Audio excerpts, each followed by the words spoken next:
And we're back after a brief break, and up is down, 1 is 10.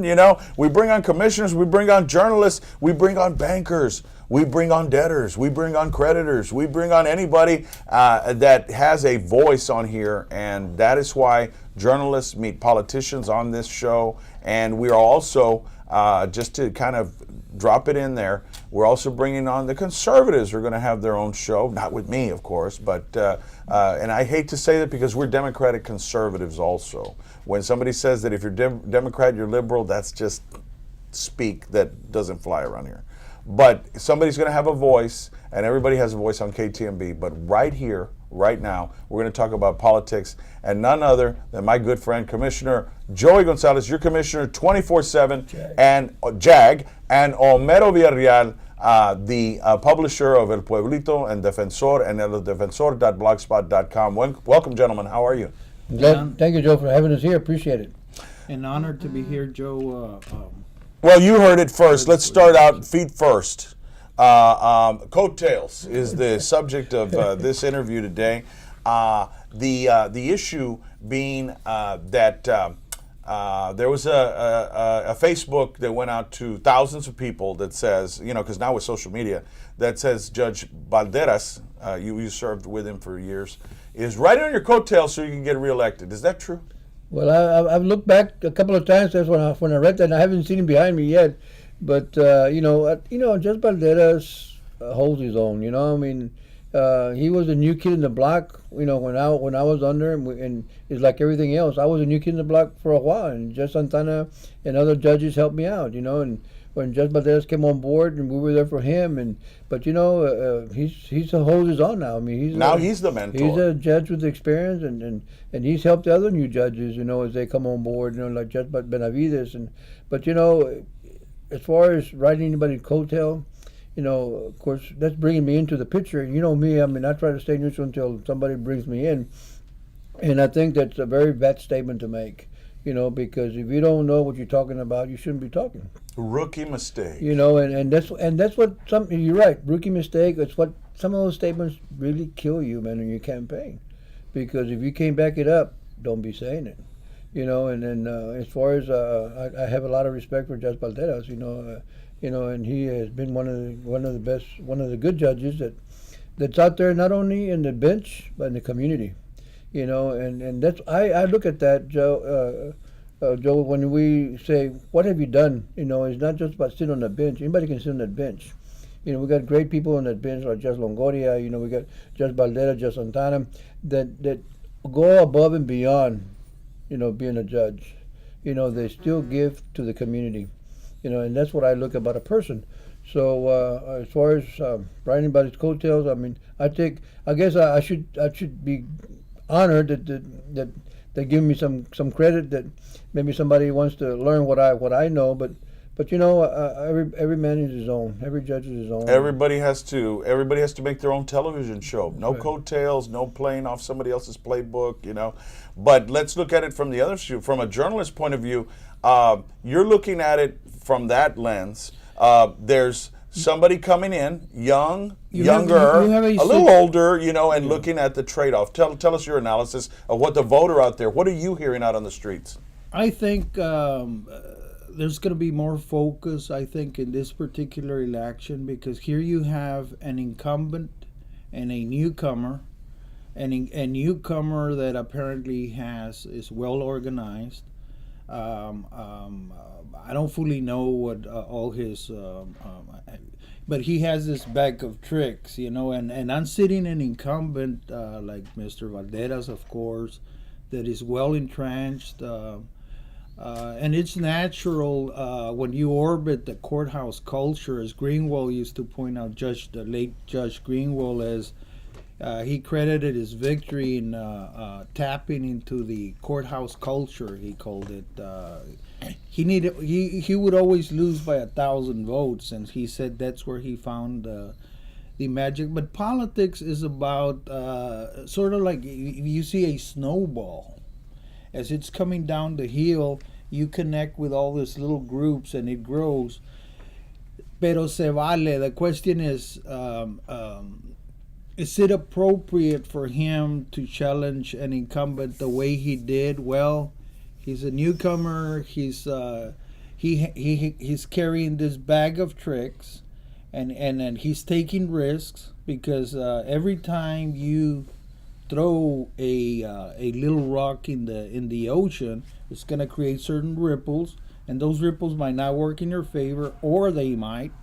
And I think in this situation, pointing to Judge Jag, I think he was just playing the newcomer's game. You know, I think that also statistics shows that when you have a younger opponent, and a lot of incumbents do these days, by the way, they have to turn to I think women the under 35 or something like that are more likely to respond to so women I think are going to play a major factor in this election, because they tend to vote for younger voters, but again they got to communicate a message that it carries a certain high moral fiber and integrity. And now I defer, I guess, to my. Well, I mean, let's look at it this way. In response to it, 60% of voters in Nueces County, over 60%, are seniors and over 55. They vote en masse. Yeah. They come out and they vote. Even, I mean, you could have a blizzard like we're having outside, and it's a runoff. They're going out there to vote. They're going to vote. Jag, your experience, because you have been on the gauntlet many times, they've come at you negative. Let's talk about negative politicking. They try to say all these lies over $39. I remember 29. Let's get it right. 29. Sorry. And with the rate of inflation, you know, the dollar's probably worth 19 now. But anyway, you were saying about negative campaigning. You know, Nick, I give credit to young people that want to run, and they should. You know, that's all right. I mean, I always encourage young people to run. But you know, when you're going to run, you know, one thing they have to learn before they run is, who am I running against and why? You know, can I back that up? You know, we don't want to hear what your negative stuff about somebody else. We want to hear what you're going to do on that bench. Tell me what you're going to do on that bench. How are you going to make it better? What is your goal? What is your mission? I mean, I can talk about you negatively all day long. Oh, boy, they do. And they do, and we got to take a punch. I defend you, Joe. I'm not there defending you. You know, I appreciate it. But you know, my thing about somebody running for office that's young, I mean, I encourage everybody to run, is don't listen to somebody guiding you in the wrong direction negatively. You know, you want to win an election, don't be negative. People are tired of negative campaigning. They really don't, especially seniors, they're fed up with it. They don't want to hear it. You know, so when you start throwing rocks, you know, and you better make sure you know where that rock goes, and there's something behind that rock you can back up. Because if not, then you're going to find yourself, I don't know why I said that. But, you know, I think that somebody that's going to run for office, you tell me what you're going to do to make that office better. Well, and you know, a lot of us that have run when we were younger too, like I ran in my 30s, we didn't have a lot of money, a lot of financing, but we made a lot of goodwill. Right. So, and you invest in that. Sometimes you need to run again. Most judges, Homero, how many times did Greenwell run, Homero? 3 times. He ran the first time around. I think he lost I think it was the second time around that he got the doctors and the courthouse cultures. I called it. I guess it was third time. Yeah. 2002. I think it was his second round, if I'm not mistaken. For that seat. Yeah, against Marty Huerta, I believe. I forgot the year. And look at our good friend Judge Benavides. You know, I mean, Judge Benavides ran twice, and he got it. And he got it, and you know, it's been persistent, but on a positive note. You know, I mean, you don't want to have people remember you. That was the guy who threw the rock. Right. Yeah. The important thing about Benavides, just a quick note in there, I think he proved that particular region or precinct is Democrat. He very clearly demonstrated that if you really work, do the block walking and everything else, the Democrats are going to get out to vote. Many politicos are lethargic. They get lazy. They think Another thing is we're becoming the new campaigns as Valderas and many new politicos running nowadays are realizing is that the media now, many people work in, day out, the families, they don't have much time. So they got to turn to alternative media to reach the different population groups and learning the sound bites and learning a whole new way of competitive campaigning that didn't used to exist back days and in the early days of politica, So, it's a whole new world, and the competition is there. As far as this young man, I think he has a whole bag of tricks, and if one don't work, he's going to come up with another one and another one and another one. I think an incumbent is very hard to unseat, but I think he's going to... Well, I think to me, I mean, my advice to that young man or individual Consejo.com. is that forget your tricks, forget your tricks, be upfront with the people, and tell us who you are and what you're going to do, and tell me how you're going to make that court the people's court. I think you're advising him. Be careful. I mean, you might give him some good advice. Better than what it is, but we have a judge that's sitting there already, that we can't say anything bad about that he's done, that we can say, wow, we need to replace that judge, and like other judges, they're there because they're doing a good job. They're there because people have confidence in them. People believe in what they're doing is the right thing. So I'm just saying, to forget your tricks, forget your negative, run on your own merits. If you have any, run on your own merits. And no coattails of your... Ironically, he had mentioned his great-grandfather, and he had mentioned his commissioner uncle. Aren't those coattails? Yeah. Those are two coattails he's riding on. That's the irony. When you throw a rock and say, Judge Valderas was riding on your coattails, well, when you get a lawyer, we flip it around too and say, well, there's another side. You, by mentioning your uncle and your great-grandfather, you're riding on their coattails to get in, not on your own merit. And I am honored that somebody wants to run on my coattails, or because telling me that I've done the right things and and guide somebody. But I think that while there's nothing wrong on riding on somebody's coattails, nothing wrong with it. But you got to jump off at one point, And I think that Judge Valderas jumped off a long time ago, and he became his own own man, his own judge, and that's what I admire about everybody else that are sitting judges right now.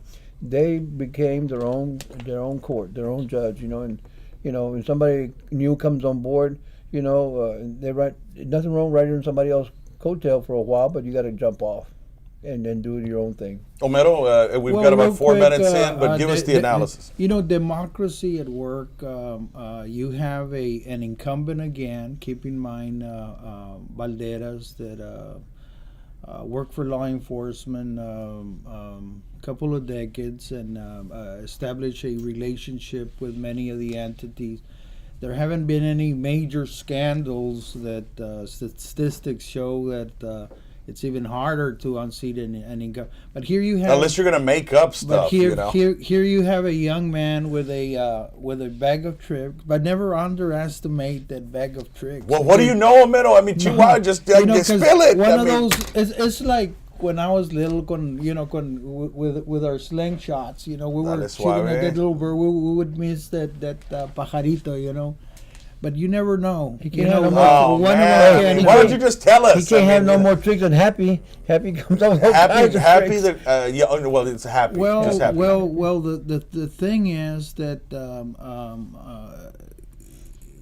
when you started, Judge, when Valderas started, when you started politics, Joe, when I started, we had a certain naivete. We didn't know much about the game, but as we mature, of course, we got this store of learning of what really works and quicker. It's high school versus the NFL. You go hot. So when you have a newcomer, you're gonna expect some non-traditional view. Alexander the Great, for instance, a man that was conquered the world at 30. 18, he defeated the greatest empire of the time, which was Persia.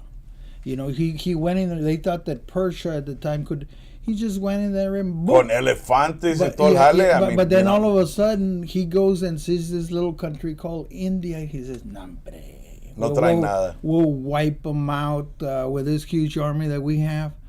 But then there was this young Indian leader that no había visto, and this Indian leader had no army. He didn't have the numbers. So what he did, he got some elephants, put some fire arriba, Hannibal. put some wire, But and that- when he attacked, they saw these huge animals charging with. It made it seem like there were thousands of people, and it was something that was totally unorthodox because young people, for some reason, are experimenting, are trying to find a floodgate, and that I can say in his favor. I did it when I was young. You're right. You're right. Jag did it.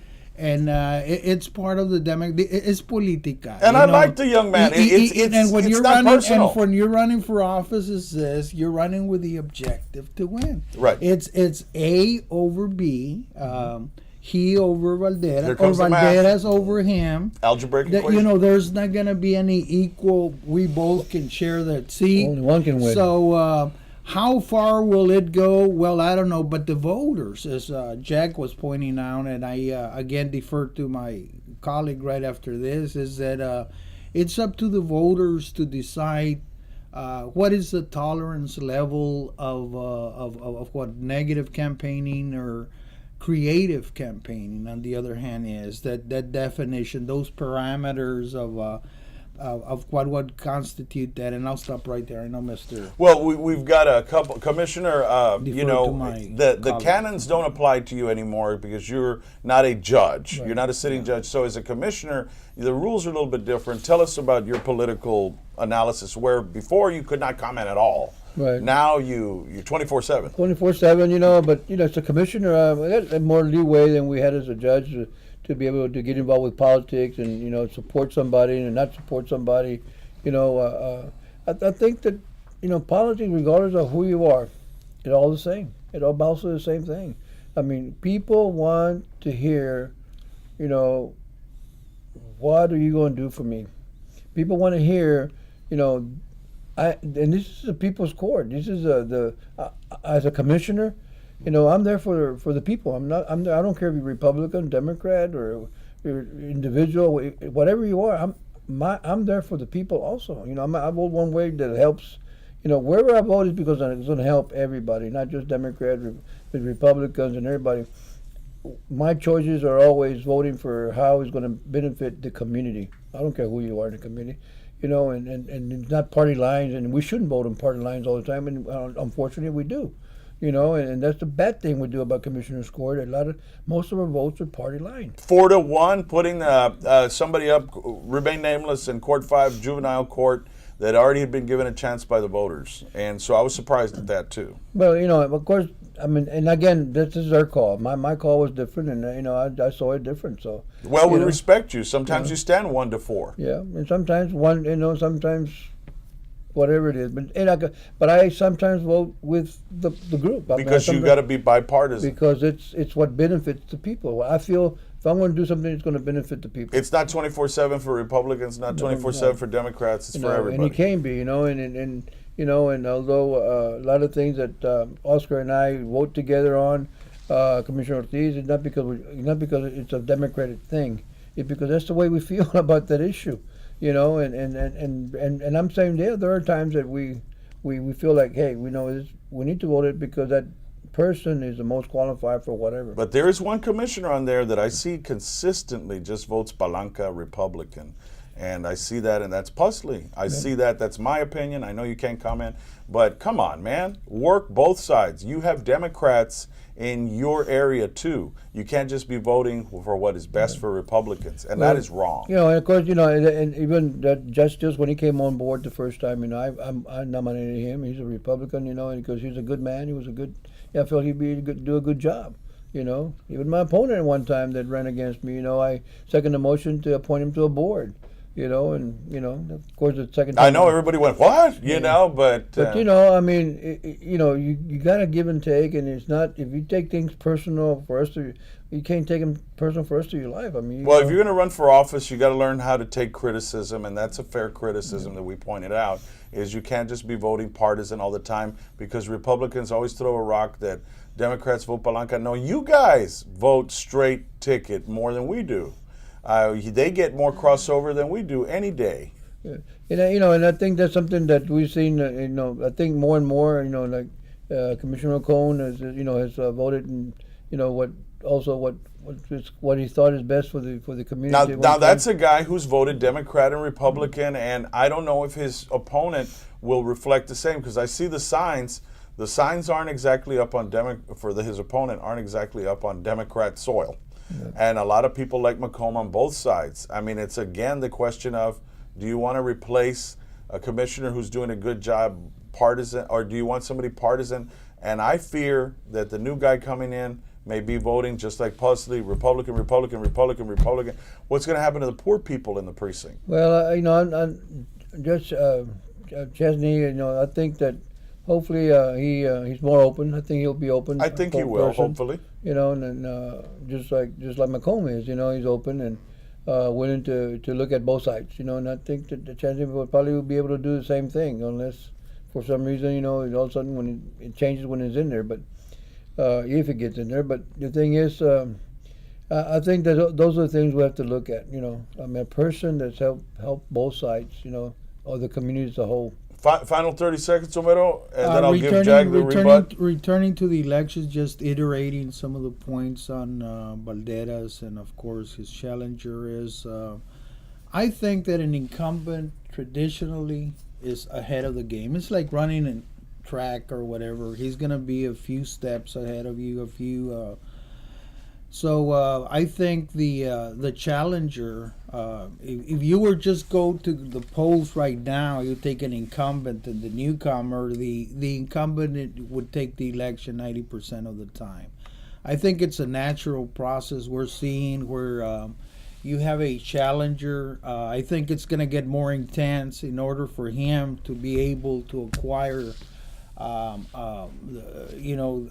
truly be a player in the game. It's going to take a tougher stance. I think there's some the bag of tricks bigger rocks in there that are going to come out. But in just tell us what it is. I hate the suspense. And then I'll come back to the tailcoating part. I think the list. Tailcoating, but basically when two people are running a campaign. And as I pointed earlier, maybe I'm looking at it too rough, but bluntly as I look at it like a target. You have a target and you're throwing darts at it. A picture of Valderas or what? You don't. Yeah, picture of Valderas, a picture of Eric. Oh, okay, that way. They're throwing darts at each. But what happens is, remember, the guy that's behind has to do all the. You're right. But what I'm saying is basically this: the Facebook. When I've always los políticos viejos, the old timers that were really into politics, used to tell me, "Look, Homero, when you're running against somebody, you always pick him." And basically, they were saying as a political target, you're running against him and not anybody else. You don't bring in JAG. You don't attack Joe Flores, the host. You don't say you're one-sided. You don't attack the media that's on TV every night. Rookie mistake number 2. You know, this is the thing. Yeah, you know, you don't want to waste your resources because you only have so many darts. Yeah, I'm like, why are you throwing me a dart? You know, you throw them into your opponent. You try and hit the weakest point. But that's why I'm saying, don't throw darts. I mean, well, you don't have. Why should you have to? Well, I'm just using an analogy. Look, but on all fairness, when they attacked you, I mean, finally, after 10 attacks, you finally said, all right. Flipped off the button, he pusiste an atomic bomb, and we had to bring it out about child support, all these things. And they're still mad after years. And they're the ones who attacked you. And you finally said, okay, let me point out one thing. I remember on KTMV, you said, look at the child support papers. They're not true. Call a press conference, you know. The thing is, the repercussions, if you're not throwing, let's say I start attacking your brother, right? And I attack your cousin. I'm alienating your brother's family. Toda la I'm familia. alienating his friends. I'm alienating. I don't know what his logic is, but basically, telcoding pretty much is saying, well, they have a political relationship. ¿Se vale o no se vale? Well, se vale. Se En vale. política, ¿verdad? Se vale because that's Se vale. politics. The thing is that... Is everybody taking notes out there? Esta es la neta. But in politics, in love and war... In love and war, no hay reglas, compadre. But Boom. It's still too early. We haven't I'm getting seen. pumped up, man. I don't know about you I guys. would like to see what's really inside that. Just tell us. bag of You tricks. know what's in the HEB bag. Tell us. I'm just observing, Joe. I encourage the public out there to. I think the Walmart bag is going to outdo With a the smiley HEB face, bag. and then maybe it'll be a sad prayer later. I think they can learn a lot about it. It's basically a campaign. I think there's a lot of new politicos that are considering running for office. Look at. I think they should study the campaigns very carefully. And also sometimes Hiring Republican, consultants on a Democratic primary. Mistake number 3. there's no loyalty in la política. A consultant is And a I'm not saying you can't go negative, but you got to back up. You got to Yeah, back it you up. said that. You got to back, and you backed it up. Yeah, back When it you up. go look at the child support, oh, no me como acordeon. Right, like what? Yeah. Well, but I mean, But get over it already. It was politics. When you run. but you gotta back it up. That's Yeah. one thing you gotta do. And that's I'm not saying if you got facts, it's different. I mean, you got over it when they shot you like 10 Scud missiles, and even John Kelly, you all have become allies again. So I mean, he's been participating somewhat, but he threw a lot of rocks. A lot of rocks. missiles. And a lot of missiles that misfired, Yeah. that never came to fruition. And that was over. That's history. In the end, the JP court. What is the JP court? The JP court, I think, is the only court where it can be run by a non-lawyer. It can be run by where traditional working families can turn to for justice. Where the long time ago everything was controlled by the ruling class back in feudal days. Well, it's a people's court that you don't have to have an attorney to represent yourself. And then after that, it was pretty much controlled by law enforcement. The police chiefs used to make the jailers que mapearan pisos, and so eventually somebody had to take the role. And we need somebody where they institutionalized the position. So basically, democracy at work. You have an incumbent, you have a young man that we're starting to see the initial. Remember, this doesn't reflect what's really. We're peeling that onion. We're just seeing the first layer of a bubbling of what might happen. But we have an incumbent. There's no major scandals yet. There's no. But then who knows what tomorrow will bring? Oh, but man, it's I don't extremely like that talk. it's extremely interesting because we're starting to see the political dynamics of how a campaign works, and I don't think it's anything unusual. I think it's something natural. I don't know who. I know Butler's involved with a young man. I know Jeff, my brother, good guy. But who knows? Who knows what the it's a shame when you say scandals, when you say if that's what it takes to win an election, I think your heart's in the wrong place. I'm sorry to say that, but if you have to go down and dirty and and regardless how, if it's something that's going to be a major fact of why you can't be a judge, maybe it's a different story. But how is it dirty, Judge? This young man, statistics shows that an incumbent is ahead of the game.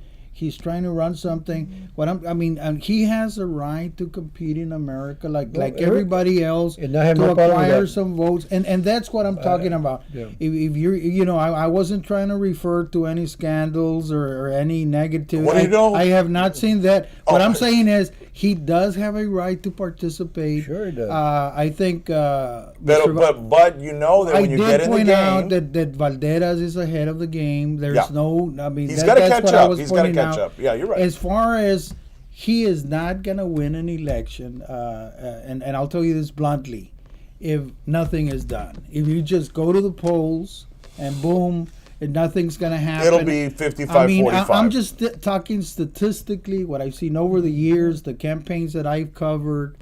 I'm not trying to say anything negative. I'm trying to analyze Sure, the situation in the, so is he. in Yeah, the so am I. purest form of my experience. But do you know what's in the tricks? What's in the bag? Wow. Well, You know, we'll find out. I was a fortune teller. But I'm not. But you're right. I mean, but at times when you're attacked too, and maybe he perceived, the show itself. When we first came out, I got a text from one of the handlers that said, "You're so one-sided." I said, "Well, that's what TV time's for. You buy political time. You come out on shows. You humble yourself and say, I'm going to go talk to everybody. I mean, that's I'm going to buy advertisement. I mean, you have to start writing checks." When you run for office, you buy advertisement, political, equal time, and all that. So, I mean, but no, what you said has validity. I mean, when he gets up there, when you start and a guy's an incumbent, he has a very, very big advantage. Yeah. Let me tell you, if I were to run against Valderas, and maybe not Valderas or any other incumbent, You're going to run against him? what I would do is I would pick my target. Yes. And I wouldn't deviate from it. And I think by the tailcoating, it was saying there's some deviation. Yes, there is. I don't know the full intentions of saying why I think Joe B was brought up and También. JP, Joe Benavides, I think I saw some of that. Deviating from your target alienates people. I pretty much said that. But Rule number 4, stay with the target. The classic of all that we've seen in a campaign at Karl Rove. Republican genius. We need more Democratic Karl Rove. Bush as president. He said, here we have an enemy, Bin Laden, and here we have, and they went out. You saw the little kids with their water guns shooting at the TV. Everybody was down with it. All the focus of the country was on the target. You know what I mean? Classical political propaganda, campaigning. You saw the huge corporations but that's a joining different in. target, man. You talk about target that's killed Americans. Yeah, Banderas is not Bin Laden. What I'm saying, I'm saying that. You're going to be focused on that. I'm talking about a marketing, it's a political marketing strategy, tool. and people create. You don't deviate from that target that's too right. much. Because in doing You're so, running against a person, not their family, not their advisors. There's established relationships, and like I said, at one time we believed that propaganda, you could actually change people's mind. Now research shows, that people really can be brainwashed. It's a concept that was really what you can do is influence opinions. You know what I mean? So it's like throwing those pebbles in the water. You can only create ripples, but sometimes they work against you. You throw a rock or into that thing. We see goes the other way. Look at Hilda Tagle when she went against Margarito Garza. Many of you out there will remember. She said immediately. She told me, Homero, this guy's ahead of the game, and this is my strategy. She immediately picked him as a target. She went after him, and then and everybody was laughing, oh, Margarito, and people were having actually fun going after Margarito Garza. I remember those days. Well, he was pretty rough on the bench. God rest his soul. She was well versed in the political game or the marketing part that I'm talking about. And I'm talking, she used tactics that Margarito had never faced before. And she unseated Margarito, and because she said she was behind the game. I think in a situation like that, politically, it's a natural part of the game. I think at this point in time, I think developing relationships, putting out the positive. With that, I concur with my colleague here. Is what needs to be done. A political biography of who you are, where you stand on the issue, what you're going to do and blah for blah the blah. community.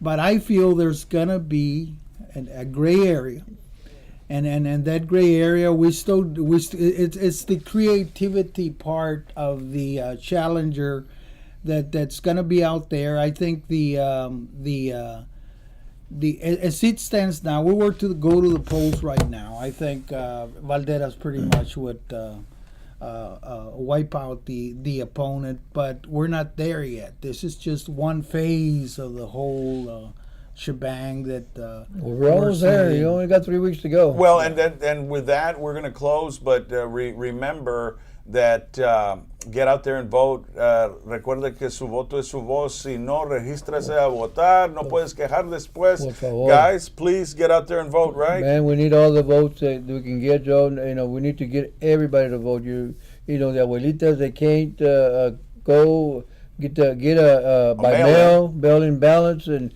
at mail-in ballots you don't have to prove anything. You don't have to show nothing. You don't have to, ID. The mail-in ballots are, this year are probably going to be so important that if we can get it, all the mail-in ballots we can get. And we've got the number over there for the voter Nueces County voters registration, and we've got their link on the website. So help your grandmother, help everybody get out there and vote. Homero, closing comments. I concur with my colleague here. I think he pretty much summarized everything. There's so many options for the voters out there that we never had before. I think there's going to be those mobile things. Early voting. He's more versed, I'm sure, in that particular area. Democracy at work. We need to bring up the numbers. You need to be a role model for your kids.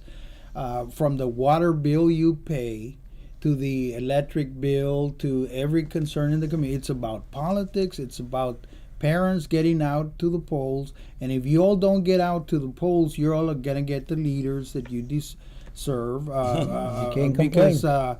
Only a certain percentage is turning. In some communities, as low as 3 or 4%, and that is alarming for Hispanics to be avoiding the ballot box. It's an opportunity for them to empower their families. Please. The Democratic Party this time around, Joe, thank God I don't have an opponent, are highly qualified people that are running for office. The Democratic Party has got probably some of the best it ever had before. I mean, this is a year that really got a good people running that we need to look at. We need to come out and vote. But I'm asking the parents que por favor, ustedes votan, y si no votan, voten. Pero la cosa es que we have to teach your children. You have to teach your children. Take them out with you. Show them how to vote. Civic responsibility. They become, better civil members of society. Well, we're out of time, but and I didn't mean to, but we're out of time. We've had some good, and we're going to be back. Now it's starting, you see, the pressure cooker starting building a little bit. But with this roundtable discussions, educate the voter, and you see the issues there. And we want to thank Judge Bobby Valderas for coming out. We want to thank Commissioner Joey Gonzalez, and we also 24/7 and JAG. And we also want to thank Homero Villarreal. Don't forget to subscribe to him, and you can visit him on www.eldefensor.blogspot.com, and also friend him, Joe Gonzalez, JAG, and also Bobby Valderas. Now with Facebook, you can learn so much about all these people that come out and visit us. And we're out of time. Thank you, and God bless.